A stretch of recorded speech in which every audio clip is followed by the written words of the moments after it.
Num tempo em que o conceptualismo clamava a eliminação do iconográfico e da visualidade, a par da transcendência dos constrangimentos impostos pelos sistemas de que o museu é produtor, Rotard devolvia as categorias que o museu representava, a par dos sistemas condicionados pelo capitalismo avançado. Os ideais conceptualistas de transcendência do objeto, das suas formas de distribuição e enquadramento institucional, com vista a uma forma de arte igualitária e democrática, eram assim relegados para um plano idealista, se não mesmo automistificador. A section Publicité, apresentada na famosa documenta 5 de Cassel, veio, de certa forma, configurar uma resposta possível para as objeções conceptuais. Para esta secção, os objetos da section des figures foram totalmente fotografados e expostos em amplos painéis. Introduziu, assim, uma nova deslocação aos objetos.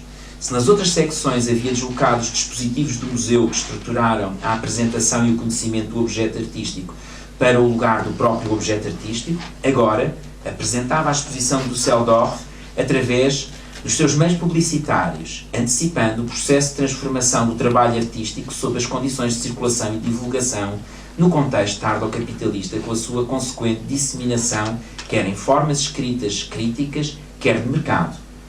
O deslocamento do objeto para o aparato da sua exposição e disseminação integrava-se assim numa estética do suplemento. Ao inscrever o trabalho nestes média, geralmente considerados subprodutos, Rotard ensaiava um ato de resistência crítica. Benjamin Buchloh afirmou que, ao habitar estas estruturas que deverão ser chamadas suplementos, a página do catálogo, o lugar do póster, os dispositivos estruturadores de uma instituição, e indo tão longe quanto a banalidade dos instrumentos de montagem, embalagem e transporte, Rotard se nega a contínua validade de uma estética da centralidade, da substancialidade, e através disso nega o estatuto mercantil do objeto de arte, porque o suplemento não pode nunca adquirir valor mercantil. Em vez de se fechar num combate cerrado à instituição, Rotard se percebeu que o desmantelamento da esfera autónoma das práticas artísticas fazia parte de uma tendência histórica de absoluto domínio pela indústria mercantil, pelo que qualquer heterogeneidade ou autodiferenciação não viriam a ser toleradas, e assim não mais restaria senão uma tarefa crítica sobre estes mesmos mecanismos. Uma outra narrativa que gostaria de referir é mais recente. Nem constitui, se calhar, propriamente uma narrativa, mas muito mais a descrição de uma situação. Esta trata-se do rapto de um médium. Nos finais da década de 80, princípios de 90, muitos artistas trocaram a Faculdade de Belas Artes pelo videoclube. E não tardou que o recurso ao vídeo, inicialmente, depois das tecnologias mais obsoletas como o filme, constituíssem a tecnologia dominante das suas instalações. Por alturas de 2001, a exposição central da Bienal de Veneza, Plateau of Humankind, comissariada pelo Harald Zeman, assemelhava-se a um longo comboio fantasma com uma enorme profusão de vídeo e filme instalações. Naturalmente, tal não foi o resultado de um fascínio súbito por um médio que um curador tão experiente sofreu. Antes, a devolução de um estado de coisas. O facto da tecnologia da realização e de apresentação se ter generalizado a preços acessíveis e muito diferentes do filme tradicional contribuiu profundamente para o facto, mas não explica tudo. A história do filme e vídeo instalação é muito sinuosa, remonta a umas décadas atrás e às primeiras experiências do Andy Warhol e muitos outros, como Namjoon Paik, Hollis Frampton, Paul Sherritts, Michael Snow, Peter Campbell, o próprio Rotard, Stanley Brackett, Dan Graham, Bruce Nauman, Vito Acontes, entre tantos outros. Basicamente, entre estes artistas não existe muito em comum. E os usos que fizeram do médium foram muito diferentes. Muitos deles, associados ao filme experimental e estruturalista, fizeram um esforço decisivo para dar início a este processo de transferência da sala de cinema para o espaço de exposição. E em 1972, Jonas Mekas, figura central do filme experimental em Nova Iorque, afirmava: o médium cinema libertou-se, deslocou e vai cego por si próprio. Para onde? Ninguém sabe. Foi sobretudo com a referida geração que trocou a faculdade pelo clube de vídeo, aparecida em finais de 80, com artistas como Stan Douglas, Douglas Gordon, Pierre Huyghe, Lisa Hattila, Tony Osler, Tacita Dean, David Clairbout, que se generalizou este rapto que invadiu o museu passivamente e por isso sinto-me inclinado a designá-lo pelo termo mais brando e operativo de deslocação. Importa também referir que este episódio é sobretudo válido para a imagem projetada, mas não para toda a prática do vídeo. Só vídeo, não vídeo instalação. Porquanto este assumiu configurações muito diversas na década de 70. Por exemplo, vídeo como circuito de videovigilância integrado numa instalação, como instrumento de projeção narcísica, o Mito Acontes tem imensos exemplos sobre isso, como emissão televisiva ou ainda como registro de atos performativos. São formas muito diversas com que o mesmo meio surge subitamente, completamente opostas entre si. A entrada nos museus tradicionais das instalações vídeo e filme tem vindo a alterar a relação do visitante com o museu e com a percepção das imagens em movimento. Na subtil análise que Boris Groys dedica a este fenómeno e que me proponho seguir algumas das suas interrogações, este filósofo considera que o tempo e as condições luminosas da observação tradicional da arte foram radicalmente alteradas. As instalações de vídeo e filme supõem, geralmente, um espaço negro, e às vezes não, como aqui vem, que anula o museu com a sua arquitetura e dirige o observador para um ou mais pontos de vista particulares. São as imagens que emitem luz, e esta é controlada pelo artista.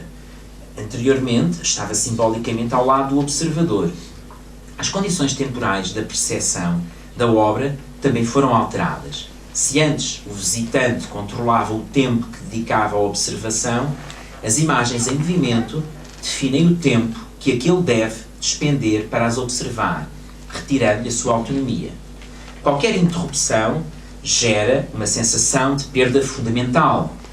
De forma semelhante à vida cotidiana, o tempo disponível para a contemplação das imagens é prescrito pela própria vida. Não há controle sobre elas. Boris Groys chega mesmo a afirmar que a arte começa com esse desejo de pausa de um momento, preferencialmente que o imobilize para a eternidade. No cinema não ocorre porque o espectador aceita voluntariamente o período em que se senta e imobiliza na escuridão. A agitação das imagens compensa a imobilidade do espectador. A nossa cultura oferece dois modelos diferentes de controle sobre o tempo. A imobilização da imagem no museu e a imobilização do observador no cinema. Ambos os modelos colapsam quando as imagens cinematográficas são transferidas para o museu. As imagens movem-se e os observadores também. A sobreposição destas duas realidades produz uma inquietude paradoxal no observador assim situado entre a permanência diante do desenrolar das imagens, como numa sala de cinema, e a solicitação para o movimento, característico de uma visita ao museu. Esta implicará uma perda na leitura da obra. Boris Groys, ao destacar os constrangimentos físicos e temporais na compreensão da forma material da obra, prévios à sua interpretação, afirma que o valor estético adicional de uma videofilme instalação reside no problema da ausência de uma observação plena, assertiva e controlada pelo espectador, relativamente ao seu tempo e atenção num ambiente museográfico que havia criado a ilusão de que tal seria completamente possível. A videoinstalação desafiou radicalmente este juízo. Então, uma possibilidade será produzir obras que se movam tão lentamente que se assemelhem às imagens fixas do museu tradicional, como aconteceu com o Empire, do Andy Warhol, durante 8 horas, com uma câmera fixa. Instala-se uma ambiguidade entre uma imagem em movimento ou fixa. Tal tipo de vídeos ou filmes tematizam o antagonismo entre as experiências do visitante do museu e do espectador do cinema. Outra possibilidade consiste em apresentar, num contexto artístico, curtos filmes ou vídeos que evocam a estética familiar do cinema tradicional, característicos das salas de cinema. Um sentido de ausência, inacabado e inacessível é gerado, sobretudo quando o observador acredita que se trata de um excerto de um filme mais longo que não vê por inteiro. O princípio e o fim parecem arbitrários. Por vezes, o loop mitiga-os. Se tal se deve a uma transferência dos processos de fragmentação modernos dos média artísticos tradicionais para a imagem em movimento. Para Boris Groys, a adaptação das imagens em movimento ao contexto museológico liberta a imagem fílmica de um campo de desarticulação e abre-a ao discurso teórico sobre o filme. Não que o filme em geral não tenha sido objeto de estudo teórico durante décadas, mas a utilização dos instrumentos da linguística foi derivada da teoria literária e da teoria da arte. Raramente se analisou uma linguagem que nasceu diretamente da experiência específica do filme, pelo que o filme ficou preso numa zona não articulada e produziu um déficit. Para Groys, a resposta a este facto jaz nas condições de recepção do filme. A sala de cinema coloca o observador numa situação de impotência e paralisia. Como tal, a retórica, a linguagem e a lógica da teoria do filme representam esse estado de impotência e referem-se não só a modelos de movimento quase físico e às suas variantes. Contrapõe o desenvolvimento peripatético da filosofia no diálogo, na forma de se afastar de um assunto, de o abordar à distância e de o aproximar com outra perspectiva. No cinema, o movimento da imagem torna-se um substituto da mobilidade linguística e mental do espectador. Em última instância, a sala de cinema é reminiscente das práticas arcaicas de meditação e as visões que surgem como imagens podem alojar-se na memória individual e posteriormente serem canonizadas como ícones ou estranhas palavras que vêm a servir de orações ou máximas. Para Boris Groys, o atual espectador de cinema é um asceta que paga pelas suas visões desarticuladas.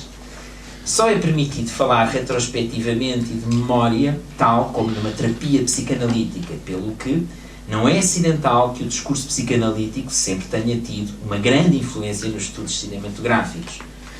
Paradoxalmente, o filme emergiu num tempo em que a participação ativa, o pragmatismo, a criatividade e a praxis começaram a celebrar os seus triunfos ideológicos sobre a contemplação passiva. Curiosamente, o cinema mainstream do mundo moderno incorporou uma forma passiva e obsoleta de atitude contemplativa.